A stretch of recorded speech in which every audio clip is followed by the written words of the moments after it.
Can't believe this is the UK, as left groups begin more protests. In the heart of London, the air crackled with tension. A chill swept through the streets as protesters gathered, their chants echoing against the historic buildings that once housed the monarchy's grandest moments. This was not just another protest, it was a pivotal moment that would test the very fabric of the United Kingdom. But amid the chaos, a shadow loomed. What would the royal family's response be? It all began with a seemingly innocuous policy change. The government's latest proposal to increase taxes on the wealthy had ignited outrage, particularly among left-leaning groups.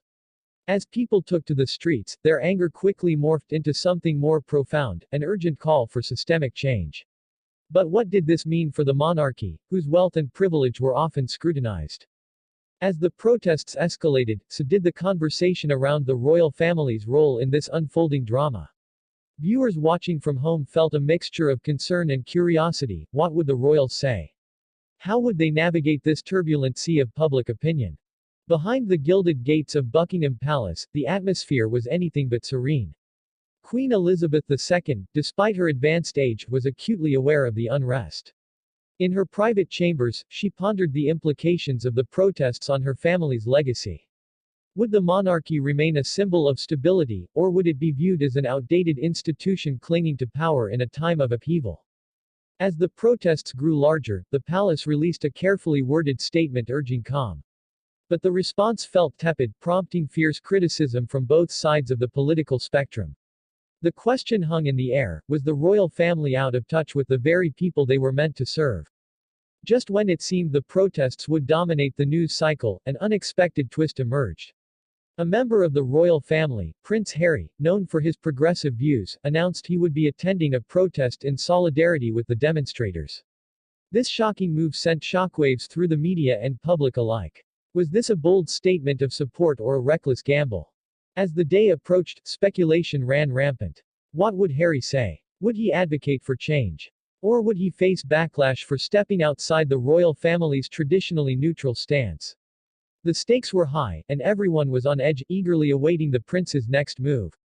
The day of the protest arrived, and the streets were alive with energy. Thousands gathered, waving banners and chanting for justice.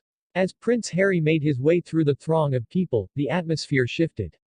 Cameras flashed, capturing every moment as he engaged with demonstrators, listening to their stories and sharing in their frustrations.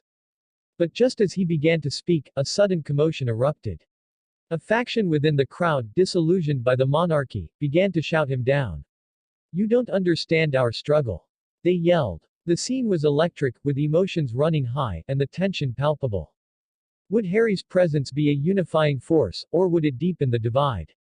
Viewers at home held their breath, wondering how this royal presence would reshape the narrative. As the sun set on a tumultuous day, the fallout from the protest began to unfold. Harry's speech had struck a chord, igniting conversations far beyond the streets of London. Social media exploded with reactions, some praising his courage, others condemning him for his perceived betrayal of royal duties. But amid the chaos, a deeper question arose: could this moment mark a turning point for the monarchy? Would the royal family embrace change and connect with the younger generation, or would they cling to tradition in a rapidly evolving world? The palace remained silent in the aftermath, but whispers of change began to circulate. Could another royal family member step forward to bridge the gap? Would the monarchy find a way to evolve alongside the demands of its people? As the dust settled, the nation remained on edge, eager for the royal family's next move. Would they respond to the calls for change, or would they retreat into silence? As the screen faded to black, viewers were left with one haunting question: what does the future hold for the monarchy in a nation that is increasingly restless? The unfolding drama was far from over. Future protests were already being planned, and the royal family's next steps would be crucial in determining their relevance in modern Britain. As the camera panned out over the iconic skyline of London, the narrator's voice echoed, "Stay tuned, as we uncover the next chapter in this remarkable saga, a story that is far from finished." In an age where tradition meets transformation, the question remains: can the monarchy survive the storm? Don't miss what happens next.